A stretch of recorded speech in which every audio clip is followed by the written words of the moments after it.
On a related note, President Trump just announced this weekend that he plans to pardon former Honduras President Juan Orlando Hernandez, who was accused of conspiring with drug cartels to move 400 tons of cocaine from Honduras to the U.S. He's currently serving a 45-year sentence.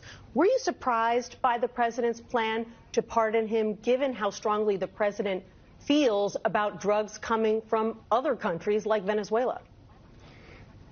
This is shocking, and again, this is not an individual who was accused of running drugs to the United States.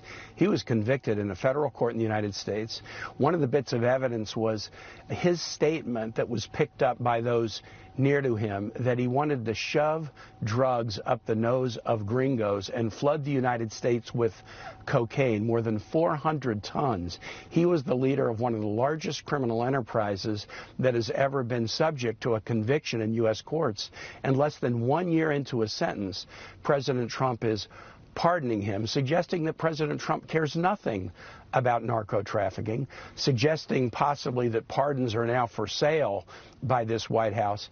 And if he doesn't care about narco-trafficking, and this was also shown earlier this year with the pardoning of Ross Ulbricht, then what is this Venezuela thing really about? The president of Colombia has said that he thinks it's about the U.S. trying to seize oil assets in Venezuela. I lived in Honduras for a year as a missionary way back when. The conspiracy theories are running wild in the Americas about why this military effort is so important to the president when he's pardoning drug kingpins who are running drugs into the United States. These are also questions that we're going to have to dig deeply into when we return to Washington tomorrow.